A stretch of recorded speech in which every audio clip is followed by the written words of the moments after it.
भगवान श्री कृष्ण ने पृथ्वी के ऊपर बहुत बड़ा भार हल्का किया, कंस का वध किया, अनेकों दैत्यों का वध किया गोकुल में लेकर के, जहाँ कोई अस्त्र शस्त्र कुछ नहीं लिया, केवल लात घुसों से उनको बड़े बड़े राक्षसों को मारा।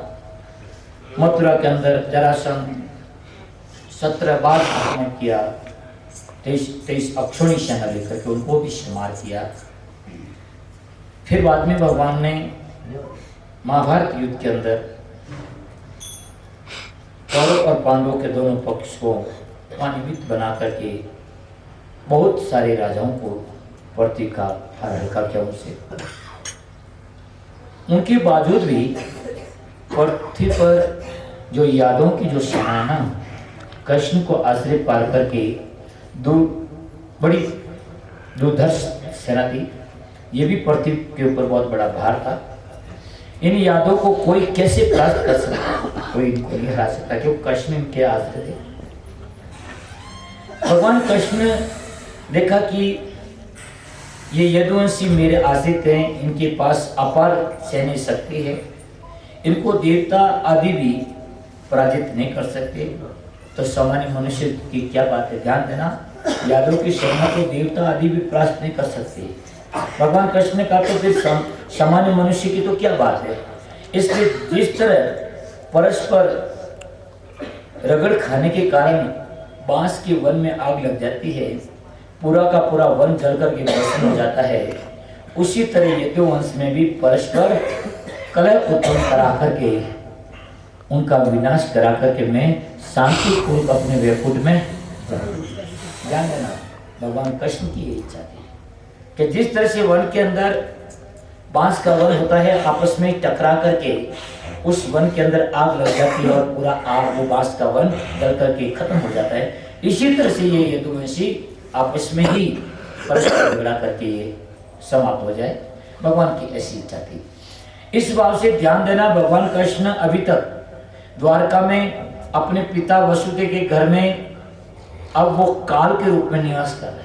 कृष्ण भगवान अब क्या कर रहे हैं, काल के रूप में वहां पर वे निवास कर रहे हैं। उस समय महिषी गण पिंडारक क्षेत्र में जाकर के निवास करने लगे। वे महिषी थे, विश्वामित्र है, असित है, कण्व है, दुर्वासा है, भृगु है, अंगिरा है, काश्यप है, वामदेव है, अत्रि है, वशिष्ठ है, नारद, ये सभी ऋषि मुनि महिषीगण पिंडारक क्षेत्र में जाकर के ये निवास करने लगे। इधर यदुवंशियों के बालकों में भी उद्दंडता आ गई। भगवान कृष्ण ने ऐसा बात करते यदुवंश के जो बालक थे उनके अंदर उद्दंडता आ गई। सबने जामवंती के पुत्र था शाम, जामवंती का पुत्र शाम था, उन शाम को क्या क्या क्या स्त्री का वेश कराया।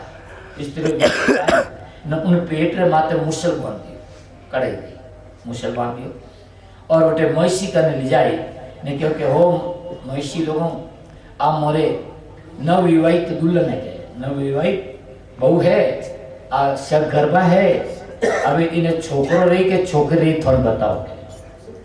वे ऋषि दे क्योंकि है तो छोकरो शाम है ने मोरी परीक्षा लेने वास्ते, मोरी चाशनी लेने वास्ते ये मोरा हाथ मजाक करिया उधर तक रे। ऋषियों ने श्राप दे दिया, जने सेती व मंदा मुसलम कुलनाशन। ऋषियों ने श्राप दे दिया कि इन्हें नहीं तो छोकरो रहे नहीं छोकरी रहे, इनको मुसल होगा और वो मुसल कुलनाशना वो नाश करने वाला। ऋषि ने श्राप दे दिया। जो ऐसा श्राप मिला, उग्रसेन महाराज को जब खबर लगी तो उग्रसेन महाराज ने वो जो मुसल बांधा था उस मुसल को वहां समुद्र के किनारे पत्थर के ऊपर उनको घसा, लोहे को, उस लोहे के मुसल को घसा, वहां पर वो बुरादा बन गया और बुरादा वहां पर वो घास बन गई, एर का घास बनी। घसते घसते वहां पर एक टिक का टुकड़ा रह गया पीछे और वो हाथ से छटक गया और हाथ से छटक करके वो पानी में चला गया। पानी के अंदर एक मछली ने उनको निकल दिया और वो मछली, ध्यान देना, जरा नाम के व्याघ्र ने उसको मछली को पकड़ा, मछली पकड़ा, उसने मछली को चीरा तो तीखा लोहे का निकला टुकड़ा। उसने कहा बहुत अच्छा सीखा है, मैं अपने बाण के ऊपर लगाऊंगा तो शिकार अच्छा होगा। तो उसने जरा नाम के व्याघ्र ने अपने तीर के ऊपर उसको लगाया, लोहे के टुकड़े को। इस तरह से ध्यान देना, ये प्रसंग यहाँ पर सुखदेव जी महाराज यदुवंशियों को यहाँ पर जो श्राप मिला ऋषियों का, उन श्राप के अनुसार यहाँ पर ध्यान देना उसको बता करके इनके बाद में कवि नामक योगेश्वर का भागवत धर्म का और हरि नामक योगेश्वर का भक्त के स्वरूप का निरूपण यहाँ पर बताते हैं। उनके बाद में यहाँ पर सुखदेव जी महाराज माया की निवृत्ति के उपाय, ब्रह्म, कर्म, इन चारों का निरूपण करते हैं कि माया क्या है, माया को कैसे निवृत्त करे वो उपाय है, ब्रह्म क्या है और कर्म क्या है। इन चारों प्रसंगों को यहाँ पर श्री सुखदेव जी महाराज संक्षेप में यहाँ पर इनको बताते हैं। इनके बाद में भगवान के कुछ प्रमुख अवतारों का वर्णन यहाँ पर करते हैं। भक्तिहीन मनुष्य की गति और भगवत आराधन विधि का वर्णन यहाँ पर करते हुए आगे श्री कृष्ण और उद्धव जी का संवाद आता है। श्री कृष्ण और उद्धव का, भगवान कृष्ण ने उद्धव को कहा कि हे उद्धव, अब समय आ गया है, तुम अंतिम उपदेश देते हैं। और उद्धव भगवान श्री कृष्ण से उपदेश पाकर के वो वापस वृंदावन चला जाता है। इस तरह से यहाँ पर मथुरा आदि उस भगवान की जहाँ लीला स्थल है वहाँ पर चले जाते हैं। यहाँ पर बहुत सारा प्रसंग है। इनके बाद में सत्संग की महिमा यहाँ पर बताते हैं। और उद्धव जी को जो ज्ञान उपदेश कर्म, ज्ञान योग, कर्म योग और भक्ति योग का उपदेश यहाँ पर कृष्ण देते हैं। उद्धव जी ने भगवान श्री कृष्ण से ये तीनों योग का ज्ञान प्राप्त करके फिर बाद में गुण दोष व्यवस्था यहाँ पर रखते हैं।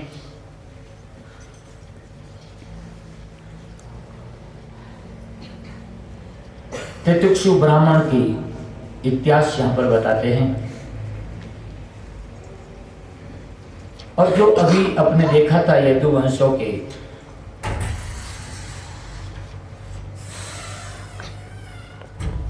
श्राप ऋषियों के द्वारा, जब ऋषियों के द्वारा यदुकुल को श्राप मिल गया तो राजा परीक्षित जी से पूछा, भगवान उद्धव की बद्रिक आश्रम ध्यान देना, भगवान कृष्ण से उपदेश पाकर के उद्धव जी महाराज बद्रिक आश्रम में चले जाते हैं। यहाँ बद्रिक जो धाम है यहाँ पर आते हैं। इनके बाद में भगवान ने उनको कौन सी लीला की, सबको मोहित करने वाले अपने शरीर का उन्होंने किस प्रकार त्याग किया। तो सुखदेव जी कहते हैं कि द्वारका में अनेक प्रकार के उत्पात होने लगे। उनके बाद में क्या हुआ कि द्वारका के अंदर अनेक प्रकार के उत्पात होने लगे। जब अनेक प्रकार के उत्पात होने लगे तो भगवान कृष्ण ने वहां पर कहा, भाई एते घोरा मोह पाता द्वाहवर्त्या यम केतवः मु तमपि न स्तेयम अत्र नो यदु अनुभव। भगवान कृष्ण ने कहा कि भाई द्वारका में भयंकर उत्पात हो रहे हैं, ये यमराज की पताका के समान है, इसलिए यहाँ पर हम लोगों को क्षण भर भी नहीं रुकना चाहिए। भगवान कृष्ण ने साफ कहा कि भाई यहाँ पर यमराज की पताका के समान यहाँ पर उत्पात हो रहे हैं, अब यहाँ पर क्षण भर भी नहीं रहना चाहिए। यहाँ से हम सभी अपनी स्त्रियों को, वृद्धों को, बच्चों को साथ लेकर के जो प्रवास क्षेत्र है शंखोद्वार वहाँ चलते हैं, जहाँ पर सरस्वती पूर्व की ओर बहती हुई समुद्र में मिलती है। वहाँ पर स्नान करेंगे और समाहित होकर के देवता और ब्राह्मणों का पूजन करेंगे, उसको विविध प्रकार से दान देंगे और सब वहाँ पर मंगल होगा। इस प्रकार से भगवान ने उन सबको ऐसा कहा और सब वहाँ पर ध्यान देना, द्वारकावासी सब के सब वहाँ प्रवास क्षेत्र में चले जाते हैं। प्रवास क्षेत्र में जाकर के सब वहाँ पर देवता ब्राह्मण गौओं की पूजा करते हैं। ये सभी प्राणियों की इस जन्म की परम लाभ था। ध्यान देना, इस जन्म का उनका परम लाभ था कि प्रवास क्षेत्र में देवता ब्राह्मण और गायों की उन्होंने पूजा की। भगवान श्री कृष्ण बातों को सब लोगों ने अनुमोदित किया। सब के सब समुद्र पार रथ पर सवार होकर के प्रवास क्षेत्र में वहां आए और उन्होंने स्नान आदि श्रद्धापूर्वक मंगल कार्य किया। वहाँ पर जो भी था बड़ी श्रद्धा के साथ वे सब समुद्र के पार आकर के दूसरे क्षेत्र में मैंने मंगल कार्य किया। इनके बाद में भगवान की माया से सब मोहित हो गए। देखो भगवान की माया है, सब मोहित हो गए और सबने वहाँ मेरेक नामक की मदिरा पी ली। मेरेक नाम की एक मदिरा है, उस मदिरा का उन्होंने पान किया और पान करते उस नशे में उनकी बुद्धि भ्रष्ट हो गई। ध्यान देना, जब व्यक्ति नशा करता है तो उनकी बुद्धि भ्रष्ट हो जाती है, पतित हो जाती है। जब उन सभी की बुद्धि भ्रमित हो गई, भ्रष्ट हो गई और परस्पर आपस में ही कलह करने लगे, आपस में झगड़ा करने लगे और इतना कलह करने लगे कि उन लोगों ने भयंकर युद्ध हो गया, एक दूसरे को मारने काटने लगे, युद्ध होने लगे। अनेक प्रकार से वाहनों पर सवार होकर के प्रद्युम्न है, शाम है, सात्यकी है, अक्रूर है, इत्यादि यदुवंशी में क्रोध में भर करके एक दूसरे को नाश कर देना था। सब वहां पर क्रोध में इतने भर गए एक दूसरे को नाश करने के लिए लगे। कोई किसी को नहीं पहचान पा रहा था। ध्यान देना, भगवान की माया का ऐसा प्रभाव पड़ा कि कोई किसी को नहीं पहचान पाया। अंत में जब उनके सभी आयुध समाप्त हो गए, ध्यान देना, जो अस्त्र शस्त्र था नहीं वही खत्म हो गया। तो खत्म हो गया तो वही जो एरिका घास, जो पूरा तो नहीं, बूढ़े घास उगी, उसी घास को जो उन्होंने हाथ में लिया वो घास वहां वज्र बन गई। यदुवंश ने उस एरिका घास को जो भी हाथ में आए उठाए खेचो तो वह एरिका घास जो लोहे को घसा था मुसल को जो बुदादा होकर के हुई थी वही वहां पर एरिका घास बन गई और जो घास को हाथ में लिया तो वो वज्र बन गई और सब वहां पर एक दूसरे को मारने लगे। यदुवंश के हाथ में आते ही वज्र के समान कठोर मुदगर के रूप में परिणत हो गई। उससे वे परस्पर एक दूसरे को पार करने लगे। भगवान कृष्ण ने जब उन्हें रोकने का प्रयास किया, भगवान कृष्ण ने रोकने का प्रयास किया परंतु कोई रोक नहीं पाए। भगवान कृष्ण ने रोकने का प्रयास किया, रोकने आए तो वे उनको भी शत्रु मान करके मारने लगे। भगवान कृष्ण रोकने के लिए आए तो उनको भी शत्रु मान करके वे सब मारने के लिए आए। श्री कृष्ण और बलराम पर भी इन सब ने पहर करना चाहा परंतु भगवान और बलराम ने उन पर एरिका घास से पहर करना प्रारंभ किया। फिर भगवान कृष्ण भी और बलराम जी भी वही एरिका घास लेकर उनके ऊपर पहर करना चालू किया। इस तरह से समस्त यदुवंशियों का नाश हो गया, समस्त यदुवंशी वहां खत्म हो गए। भगवान ने सोचा कि पृथ्वी का भार समाप्त हो गया, पृथ्वी का बहुत बड़ा भार था वो समाप्त हो गया। इनके बाद में बलराम जी ने देखा कि अब तो सब समाप्त हो चुका है तो बलराम जी राम समुद्र वेलायाम योग मास्थाय पौरुषम त्याज तत्याज लोकम मानुषम शिवोज्यात्मनम आत्मनि। बलराम जी समुद्र के किनारे बैठ करके परमात्मा चिंतन करते हुए आत्मनिष्ठ होकर के अपनी आत्मा को परमात्मा में मिला करके अपने इस परम जो शरीर था उस शरीर का त्याग कर दिया। जब बलराम जी ने शरीर का त्याग कर दिया तो कृष्ण भगवान भी उदास होकर के वहीं पर जो पीपल का वृक्ष था उन पीपल के वृक्ष के नीचे भगवान पृथ्वी पर लेट गए। जब भगवान पृथ्वी पर पीपल के वृक्ष का सहारा लेकर के लेट गए तो अपनी दाही जंगा है बाई जंगा के ऊपर रख करके रखे हुए थे और भगवान का जो जब बाई जंगा पर दाहिनी जंगा पर बायां चरण था तो वहां पर भगवान का जो चरण था ना पांव वहां पर लाल लाल तलवा वहां पर कमल की तरह दिख रहा था। इतने में मुसल से बचे हुए टुकड़े का जो जरा नाम ने व्याघ्र ने जो अपने तीर के ऊपर लगा रखा था उसने भगवान कृष्ण को नहीं देखा, केवल वो तलवा भगवान कृष्ण का जो पांव का तलवा था ना वही वहां पर लाल लाल दिखा उनको और देखा कि कोई हिरण का मुख है। इस तरह समझ करके उसने वही तीर जो नौक जो उसने मछली से ली थी उसने वो तीर चलाया और तीर सीधा भगवान श्री कृष्ण के पांव में लगा। जो ही भगवान के श्री कृष्ण के पांव में लगा वो व्याघ्र वहां आया और उसने वहां पर देखा कि चतुर्भुज रूप में भगवान श्री कृष्ण वहां पर विराजमान है, उनके पांव में वो तीर लगा। ऐसा देखकर के वो वहां पर बड़ा दुख जाहिर किया भगवान ने उनको कहा कि हे व्याघ्र, क्षमा मांगी। तो उसने भगवान ने कहा कि मेरी ऐसी ही इच्छा थी, तुमने मेरे अनुकूल ही काम किया व्याघ्र, तो दुखी मत हो, इसलिए तुम विमान पर बैठ करके पुण्यवान पुरुषों के स्वर्ग लोक में जा। भगवान ने उनको व्याघ्र को स्वर्ग लोक के अंदर भेज दिया। भगवान की उसने 3 बार परिक्रमा की और वो स्वर्ग लोक में चला गया। इतने में भगवान को ढूंढता हुआ भगवान का जो सारथी था दारुक, वो आया वहां पर। भगवान को इस तरह से अश्वत्थ पीपल के वृक्ष से सोए हुए देखा चतुर्भुज रूप में। उसने प्रणाम किया, रोते हुए भगवान से कहा, भगवान आपने मेरी बुद्धि कुटित हो गई, मुझे दिशाओं का भान नहीं रहा, मैं आपको ढूंढ नहीं पाया। दारू की आंखों के सामने जब दारू इस तरह से बोल रहा था, तो वहां दारू के सामने देखते देखते उनकी आंखों के सामने ही भगवान के जो चिन्ह है, जो गरुड़ है, ध्वजा है, रथ है, पताका है, सब के सब आकाश में चली गई। सब के सब वहां पर आकाश में चली गई। इनके बाद में भगवान ने दिव्य आयुध भी थे, शंख चक्र गदा पाणी, जो चतुर्भुज रूप में थे, वो भी सब वहां से आलोक हो गए, आकाश में चले गए। आश्चर्यचकित दारुक, भगवान कृष्ण ने आश्चर्यचकित जो दारुक था, उस दारुक से भगवान श्री कृष्ण ने कहा,